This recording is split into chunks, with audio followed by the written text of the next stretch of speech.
Welcome, everyone, to the Both And podcast, where we look at the both and perspective of education, mental health, gender and equity issues, and anything else that crosses our minds. My name is Ben Wilkoff, and I have the lovely gift of meeting with, Jessica Raleigh. yeah, and I so, feel like that was one of those old school voicemail recordings where I'm going to sound like yeah, a robot. well, and I need to figure out, like, I feel like at some point you should introduce the podcast, and it should be a thing that we share, but I want to write out a thing, and I also want to, like, I really did see the challenge at the end of last week's podcast as like a really cool thing that we could if we get there, right, if we have a challenge each week, or we have something that is challenging us, to me that's really valuable. um, but anyway, that's, yeah. I mean, I'm cheesy all around, like all of the time. So I feel like that's just really on brand for me. Um, Have you been listening to Brene Brown's more recent podcast, Unlocking Us? just the one that you mentioned last week. So I listened to a very brief excerpt to make sure it was the right one, for me to put into the links, and things like that. Are you finding new and engaging things to think about there? Um, no, I had to. I'm partway through an episode and I had to pause it and put it away because I cannot get anything accomplished if I'm listening to a podcast, a song, or multiple other things that may cause me to want to write things down. So I've been having to put them away. But the reason I was thinking about it is because she was talking in the first episode of her podcast about trying to figure out her intro and Oh yeah. how it was like this really stressful thing for her because she wanted it to be very authentic and very like true to who she is and also to what she thought the podcast would end up being.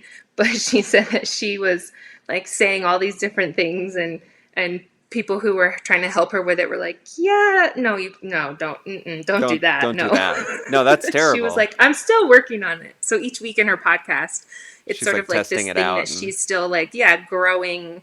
And which is again why I love Brene because she's learning out loud. right. And I mean that's kind of the way that you have to do it. There's not really any other way. I feel like the people that say that they have it either figured out or that they had a plan, they're just really faking it. They don't know. Come on. You were saying that after the fact.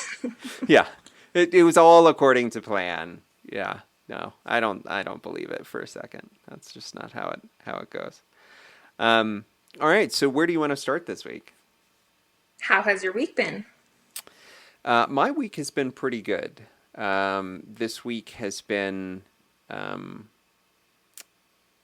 I think, the first week that we are really settling into enjoying the space that we have created outside. So, for people who do not know, we have created a garden, for our family to use. We have created this sort of downstairs seating area. Um, and we are spending a huge amount of time outside, even though it has been very hot. It was not so hot today, so we got to sit outside a whole bunch. Um, but last night, I created a way for us to project a video or movie onto our back wall on the outside. I decided, okay, this is something that I know we can do. We've got a projector. We can make this work. How do I do speakers? Okay, we've got speakers figured out. How do I do it? Because our back of our house is, or actually our whole house is kind of like a greenish blue, right? Which is not great for projection necessarily. Um, and so I was like, what do I have that's white? And I initially tacked up just a like gray sheet, and that was marginally better than the blue. um, but what I ultimately came up with was we had an extra curtain rod and some old white curtains. And so I put up the curtain rod, hung that, and then strung the curtains up. And I watched The Red Turtle last night, which, if you have not seen it, is a fantastic, mostly silent animated film. It's the only Studio Ghibli film that was not made by a Japanese filmmaker. And it's about being stranded on a deserted island and some metaphysical stuff. And it is incredibly engaging, but was beautiful to sit outside in, sort of the breeze and open air and watch a thing while everybody else was asleep. I am excited about the new spaces that we are creating in our house, and I'm excited for how we can, have a lot more intentionality around that. So that's been a huge thing for this week, but also for the last few. But it really does feel like we are finally enjoying it, and not just like building it. So cool. I love that. Is it like a lanai downstairs now? You said there's like an outdoor seating area. I don't know what Like you lanai can just means, go but in and out from your basement, like to the outdoor yes. Yeah, space so we now? we go in and out from the basement, or we go from upstairs and take the stairs down. But it has been, yeah, transforming the outdoors into an actual living space, because we never really used to do that. Um, it has been, you know, it is the really small things that make the space nice. Like we got a wireless speaker set and lap desks to be able to do the work that we need to do. Um, and so, it is incredibly small in the grand scheme of things. Like, oh, I can sit outside and do work, but it is having uh, it is having that moment, the ability to be in a new space that is separate from everything else that you are doing, and it does change the mindset. It doesn't necessarily lend itself to doing lots of work sometimes, but it does lend itself to conversation. It does lend itself to lots of other things. So that has been spectacular for sure. That's really cool. Are the kids going back to any sort of activity regular-ishness? No, not really any activity that is scheduled, except for Isabel has started up a neighborhood Dungeons and Dragons campaign, where she is the DM, and she just talks about how hard it is to corral all of these children, and so but she made all of these, like she has written the story out, and then she's been drawing all of the characters when they go into a new location. So I don't know if you know, but anthropomorphic turtles are called tortles, and if you want to uh, see what they look like, she has them where she created all of these tiny little turtles, and printed them off and put them on cardboard and then put them in the like fictional space, and then like all of the other characters are made out of Lego, and so she's like moving them around and then telling the story, and then everyone gets distracted and is on their phones, and then she pulls them all back, and uh, yeah, so it is like the best and like hardest thing she has ever done, or not ever, but you know what I mean. Well, sure. I mean, she's a teenager, so ever. Yeah, ever. I mean, In that this is moment, it's the hardest thing I have ever had to do. ever. No, so that's where she is at. I think I just figured out one of the reasons that I love Isabel so much when she gets her creativity going, because she basically is just busting out like all of the cool classroom projects that teachers wish they could still do. She just decides to do them on her own, and because she's an independent learner, she's like, you're not going to have me do the things I want somewhere else?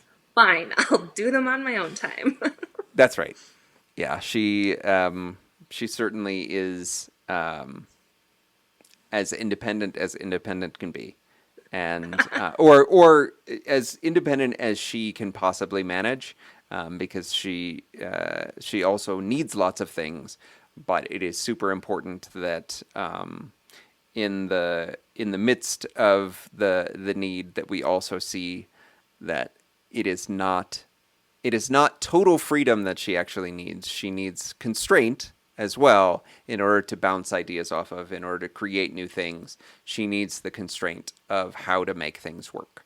Um, and, she would not clean her room if the constraint of not being able to use electronics until having her room clean was a part of it.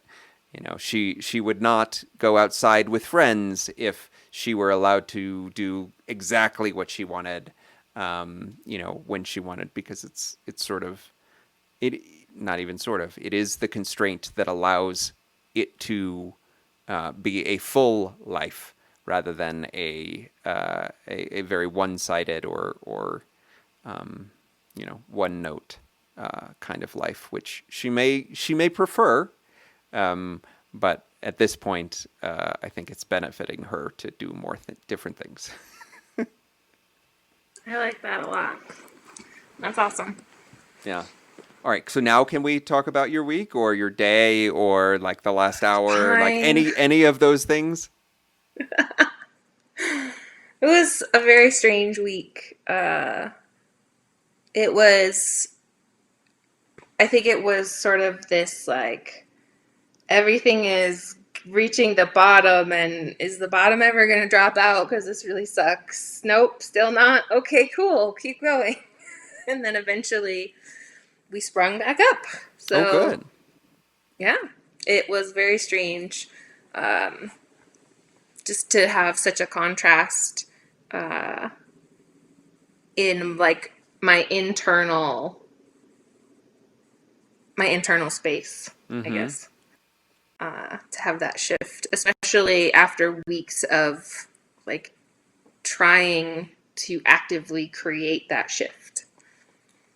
So I learned a lot about letting go this past week and the Yeah. importance that even if you have the awareness of the thing that you want or need or are working towards, you still sometimes need to let go or walk away or well, actually, another thing that I did this week that ties into this is I went back to my fireplace project. I'm covering Oh, up yeah. all the stones Yep. over top of my fireplace with wood, and I'm looking at it right now because I'm just so impressed with myself because it's straight. But Congratulations. thank you. But one of the things, it's not finished, and it's been sort of in this like very, very close but not there yet state. And for a few days, I kept looking at it thinking, I really just want that finished. I should finish it. Why am Right. I not finishing it? Because it turns into that situation where I want to do the thing, but I don't want to do the thing. And I've realized that that's one of my cues of you've been trying to do too many of the things. And so now what you want and what you're capable of do not match. And so it was a very helpful lesson to just be reminded that sometimes, like, I'm always telling teachers, especially, go slow to go fast. And I guess I forget that go slow to go fast doesn't necessarily mean just individual chunks of time, but more can be that whole process. And how do you weave in those breaks? Or, I realized this past week that at least right now where I'm at in my life, I'm not in a place to do like a big daily journal and like morning ritual kind of a thing. I have tried, and I just have gotten to the point where it was like, I'm supposed to be able to do this. And so anytime those things come in, that's another indication of like, oh, time out. There's some cognitive dissonance here, Yeah. something else to like root out from there. So just thinking about like, how do I pause or like allow for things to be in my own pace rather than the Mm, pace of the world, which I think is something that's on a lot of people's minds right now. Like, I have been, for the last couple of years, working to create that life that I think will be harmonious for me. And I absolutely believe that in order to do that, I need to create that thing myself because it doesn't exist in the way that I want and need it to. So I just think about now this journey that's starting for so many people now that they've had a chance to work from home or to have something be online or I wonder about the implications even of like appointments and doctor's visits and rates of healthcare. Like, will people access healthcare more because they have access to telehealth? And so they have the comfort of their home to balance out the fear of the thing that they need to talk to their doctor about.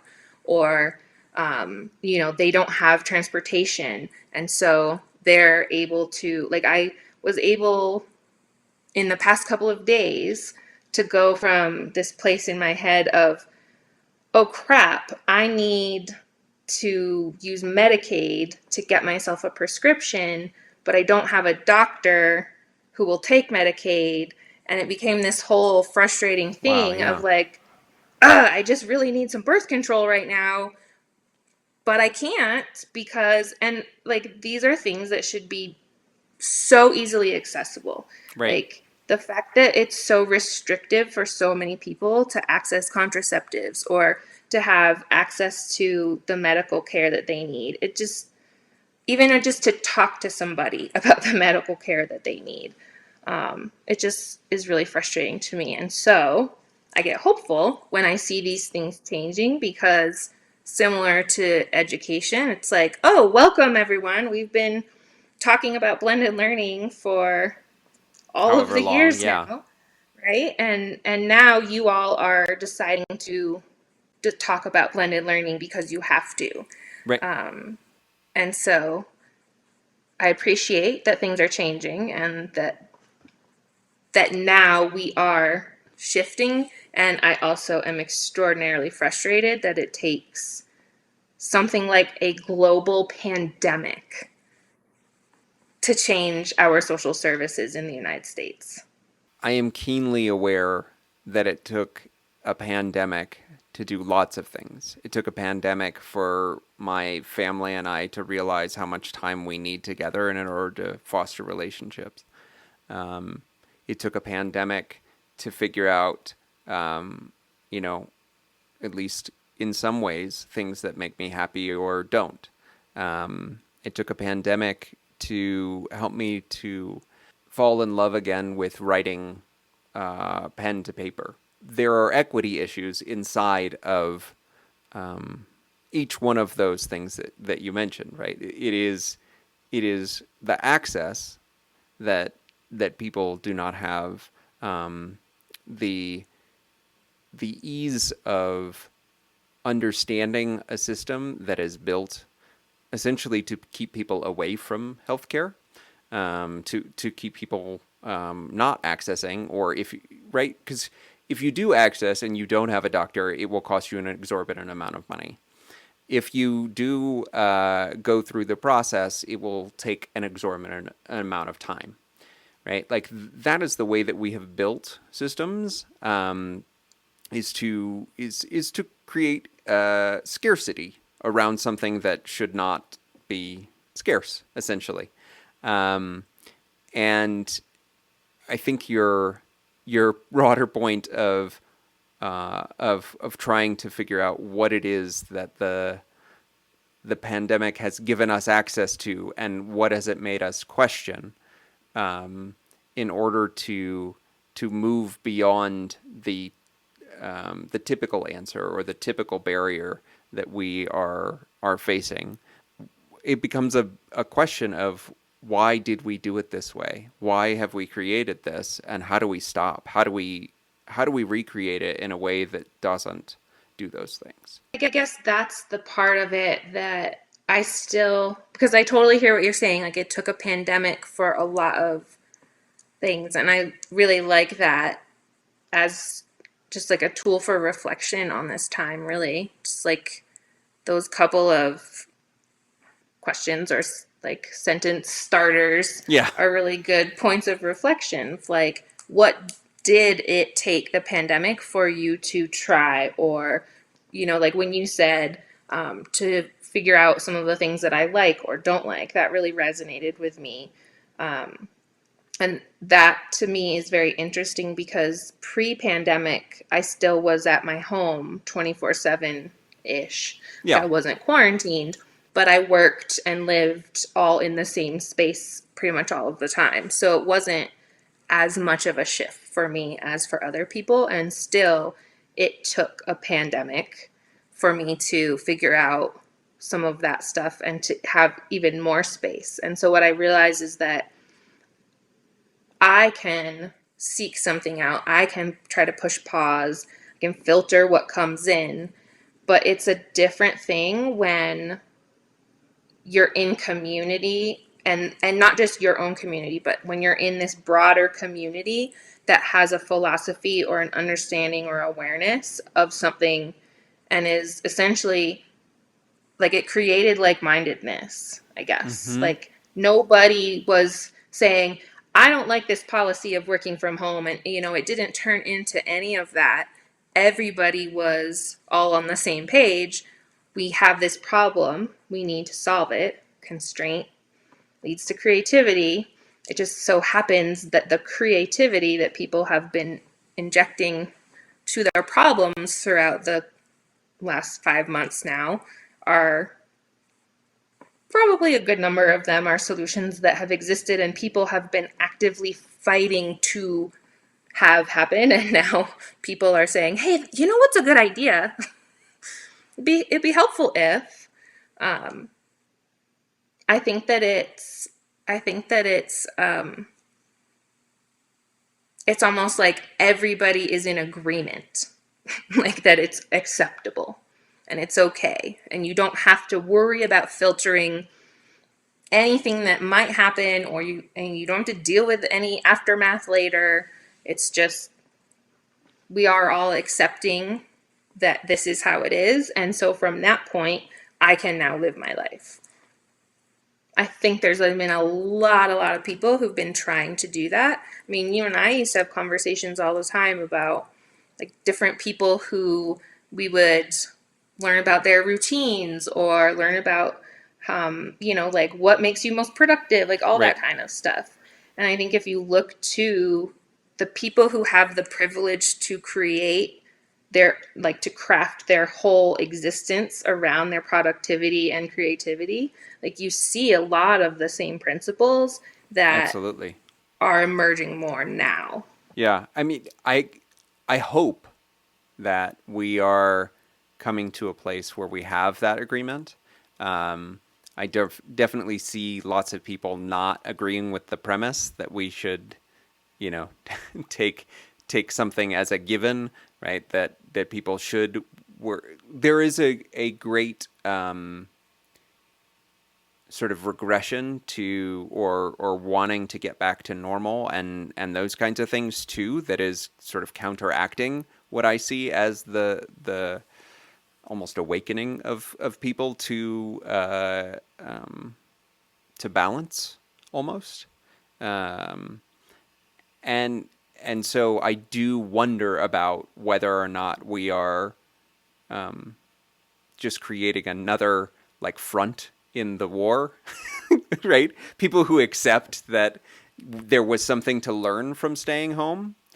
There was something to gain from reassessing all of the things that we know about what people productive, happy, and those kinds of things. And then the people who don't want to learn anything from this time because this was, you know, there was nothing beneficial. This was an oppression that was forced upon me. I watched what I consider to be a fairly incoherent argument, let's say, from a local. It was a local. I think it was a city council meeting. And you know how most city council meetings are recorded, and this woman who was, proud Trump Republican, and sort of all that goes along with that, but she was speaking, loudly about her beliefs and how she's not a terrorist and how she's never going to. So she was protesting mask wearing. She was protesting the idea that she was going to be forced to wear masks. And so, um, in looking at that, it is a complete denial that there is something that needs to be done that is a collective action, right? It is an individualist action. I don't need to do anything to help you. You cannot infringe upon me. And so I don't believe that that's probably the most common narrative I am hearing, right? But it is a narrative that continues to come through as it's one interpretation that people are taking from this moment. And I've actually really been enjoying whenever someone says, "Are we meeting the moment?" Whether it's the meeting the moment of Black Lives Matter protests, or it's meeting the moment of the pandemic, or it's meeting the moment of the budget crisis that is like looming ever present for education, because of both things. You know, when if we can meet the moment, then we will change. If we are ignoring the moment, if we are not seizing the moment, then we won't. And so I agree that there are some fundamentals, some table stakes that I think are a lot easier to find and to agree on. But I worry that it just becomes another way to like cut and to sort of divide people as well. I don't know if that makes sense. It makes sense to me, but you know, not everything I think makes sense to others. So, um, but when you were talking about that, it got me thinking about the idea that lessons repeat themselves as many times as you need to learn them. The idea that um, I just sort of started thinking like back to some of my own experiences of learning, and that I needed to go back into that environment, or I needed to have time away and then be like very much put back into either the feeling, the setting, like something has to happen for me to then like put that whole process together. I think that there will be a lot of people who learn a lot of things when they do start going, quote, back to normal, because I think that I would imagine that a lot of the people who think that they want X, Y, or Z will feel differently once they actually have X, Y, or Z again. And that may be a realization point for some people about what have I learned? What did it take the pandemic to get me to do or think or change? Yeah, I mean, very much in the way of we don't learn from the experience, we learn from the reflecting on the experience. Um, yeah, I like that. And there's a lot of value to me in figuring out when you return to something, does it still fit? Um, Kara and I decided this morning that we are now on our sixth marriage, to one another. We had previously said we were on our fifth marriage, but it took the pandemic to determine that we are now on the sixth one, and that this one requires different things from us and gives us different kinds of joy. So the things that it requires are, talking every morning in an extended fashion, um, and having coffee together. It requires me not getting annoyed when she asks me to do something in the middle of the day, even when I am working. Um, it requires her. Last week when we were on the call, I we had made this big dinner and it did not get cleaned up before I had to, not had to, but wanted to come down and have a lovely conversation with you. Um, and I was like, "Oh man, do you think you could have the kids, do this?" But they were playing a game, and so they stayed up from like 9:30 to 10 or 10:15 cleaning up, and like the kids did it and they did it together, or Kara did it with them, and it was like this lovely gift to us, to me, and that is a different kind of marriage than the one that we had, pre COVID, and but it is taking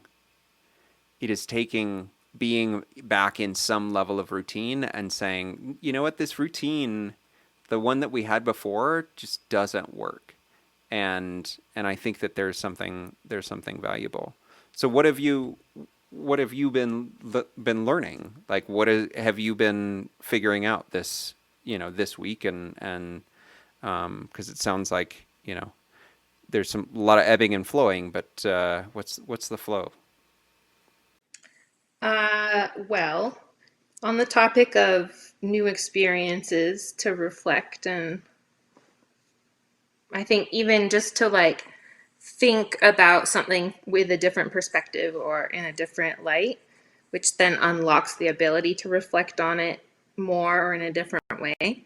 I have learned that that is true for a lot of things in my life right now. I think like being stuck in the past is very different, or maybe stuck is living in the past primarily is very different than reflecting on the past. And reflection still requires a groundedness in the present moment. And at least at some point, maybe not in the moment of reflection, but like in that whole process. And so I have now two dating profiles, but I installed all the apps. And so I've learned so many things. To sum it up, I'll say this because apparently I have to talk about Laura every week when we talk. I think it's a requirement for She's sure. kind of my unicorn spirit animal person, so why not? But Laura was saying just sort of how this is all very new to her as well because she met her partner in college, so all of this dating stuff is very different now than it was back then. And so we were joking that that like it's my turn to like teach her about this whole world, and I said, "Oh, like when you had babies." Because if you have a female friendship and one person has a baby and the other person does not have children, that in general is a very different relationship, or like the relationship changes post Totally. baby. And Yep. I think that it's been really cool the way that Laura and I like learn together or like share our learnings with each other. And like there's so many things that I understand now about the experience that a woman might have in being Mm-hmm. pregnant, in Mm-hmm. having to take her child to get vaccines for the first time and having them scream the entire like I understand what that might feel like now because I have a friend who told me what it felt like. and Mm-hmm. Mm-hmm. and in a very like the way that we talk to each other is very open and honest and transparent, and Yeah. because of that I think it further builds that trust and ability to keep that openness, but also like allows us to have real conversations, not the conversations that we think we're supposed to be having. Because I find myself in a lot of the same conversations with very different people, and I find that interesting. Hmm. Like, I feel often like I'm sort of stuck in a loop or something is repeating. So yeah, so I'm dating now. And Congratulations. so I went on my first date at age 36 the other day. So Wow. Check that check that one. off the bucket list. Like in a real place or on the virtuals? In a real place. Okay. Yeah. An actual date. Because I know there's been a lot of like Zoom dating and things like that, but things have opened up at least enough for you to feel comfortable that you can meet in a public place, and that was okay. Yes. I've definitely gotten to the point where I am. It was interesting too in this past week, like with the transition, because one of the things that I do every morning that works for me is I have a codependency reader, and I just go to the date that day and read through and highlight and just kind of reflect on what it says. And it's Mm-hmm. very Mm-hmm. interesting that like themes start to emerge or things will start to like really sync up with experiences in my life. You know, every song is about that thing that you're thinking about or about the breakup that you had, that kind of Yes. thing. Yep. So yeah, it's been a really helpful process to unlock more reflection. Mm-hmm. And also, I've been thinking a lot about that process when you are somebody who has trauma, Mm. and like, how do you continue to honor your process? And because what I'm learning is that you don't know until you get there that something's happening, and then you're like, oh, trauma response, or oh shit, this doesn't feel great. What's happening? Mm-hmm. And so Mm-hmm. then you kind of like have to back up and put it together. I had a lot of that actually, where like I was talking to this person before we had met, and I started like feeling physically ill. Like anytime that anytime that the conversation got to a point where I started to feel like any kind of like strong positive feelings, I started to feel and then if I kept talking, I had this like point where I really, really felt ill and I had to like put it away, and then it was sort of Wow. subside. Wow. And so I was realizing, well, I was realizing a lot of things, but one of Sure. the things was one of the things was that like you don't realize how abusive something was until someone treats you differently. Hmm. And so like I have learned now that while I'm doing these things that are going to bring joy into my life or fun into my life or positivity that I am seeking, at the same time, like behind the curtain of my process, it's like constantly butting up against those new experiences, Right. and then having it trigger that reflection of, like 3 in the morning the other day, I was just completely in tears thinking about how horrible my ex had been to me. Hmm. And like, just the more that somebody sees something in me that's not needing to be yelled at or called out or picked apart, the more I realize just how badly things were getting picked apart. Or um, like I have that realization that I was really like sucked into that mindset, and even more so than I had even thought. Like I subconsciously have absorbed so much. So it's like it bubbles up and then you have to actively like do something with it. And I'm trying really hard to have that thing not be stuffing it back down. Right. Yeah. Yeah. Yeah. Like actively do something with it that is productive. Productive. Yeah. Yeah. Actively and healthily. um. Wow. I mean, definitely congratulations are in order. And so, how did the experience of dating somebody for the first time in 36 years go? Was it a good date? It was. Yes. At the very first things, even before like deciding to meet with somebody, some of the very first things that I kept being concerned about were like worst case scenario kind of things. And I think, again, because the last few months I've been like abuse and being around, like being in the court system and all of these different things have put all of that top of mind for me, that I just so fully recognize my privilege when I'm struggling, because I think about, if this sucks so bad for me right now and I have so much privilege, right, then what is it like for the person who doesn't have that? What is it like for the person who doesn't have friends who they can call when they're feeling that way? Like it becomes like I end up reflecting a lot on what it might be for somebody else to experience the system that I'm dealing with, or the trauma healing that I'm dealing with. And it really and truly blows my mind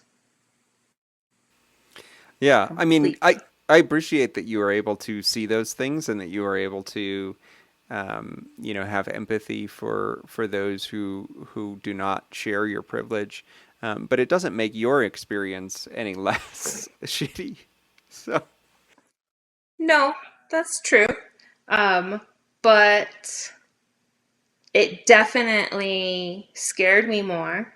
Like yeah. those things did not happen to me, but it still felt like I was risking those things happening to me. And having somebody who I thought was my best friend for 10 years hurt me so badly, it's really, really scary to think of what a stranger could do to my life. And I really had to, again, take those feelings and then figure out what was going on, and do something with them, that like I am the person who's in control and I have those boundaries. Like I can trust myself, and that in some ways a stranger has so much less access to your life until you let them.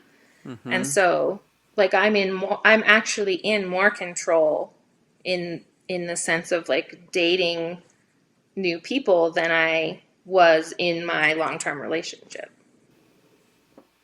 That's an interesting frame.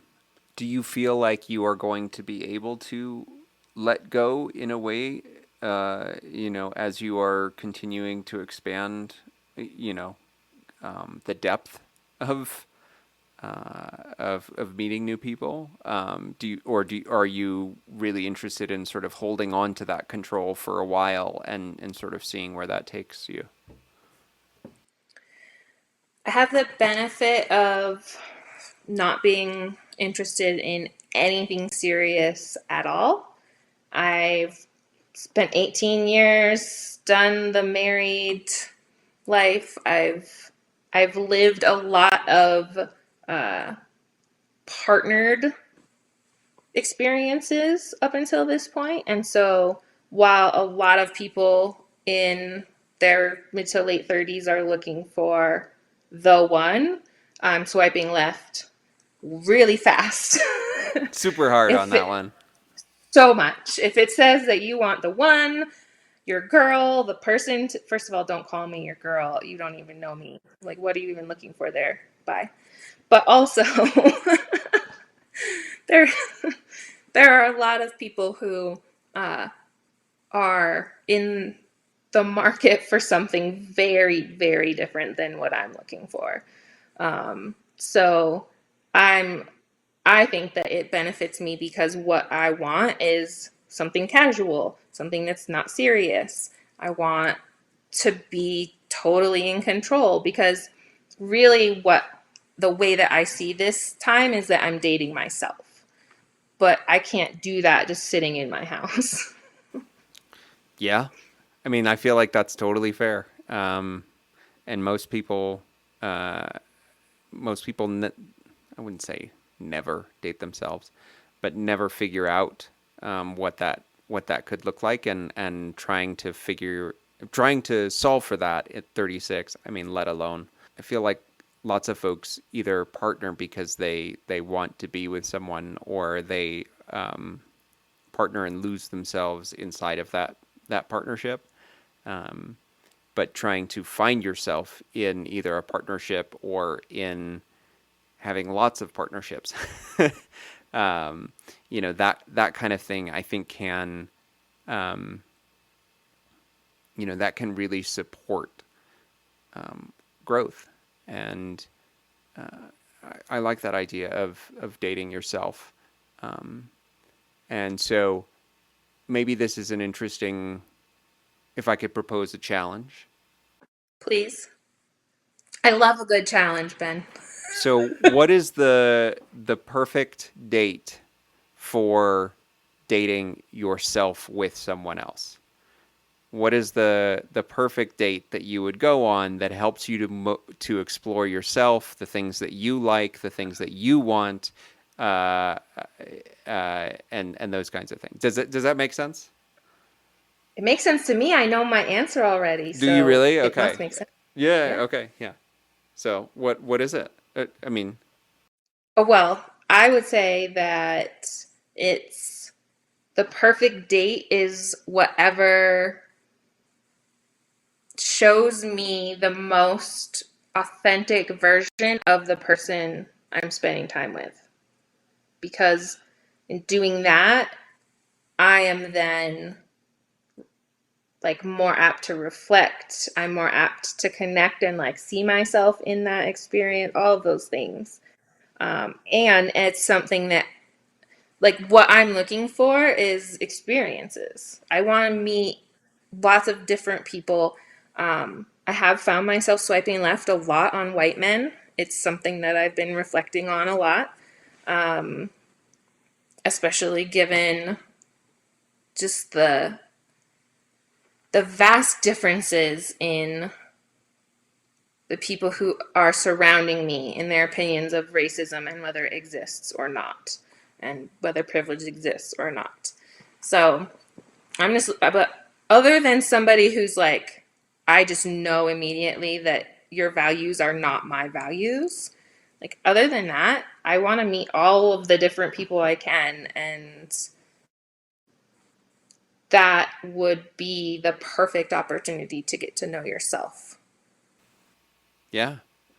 Yeah, I like that as a shortcut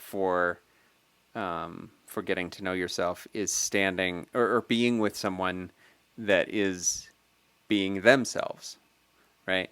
Being with someone who is authentically themselves, and who is that they are able to embrace, I think, authenticity, right? So they are not hidden, but then you have this sort of subtext of, but I have also vetted them that their authentic self, or my understanding of their authentic self, is at least somewhat compatible with my own, right? Like Yes. you are doing some triage there. It's not just You have to trying. have some filters in place. Yeah.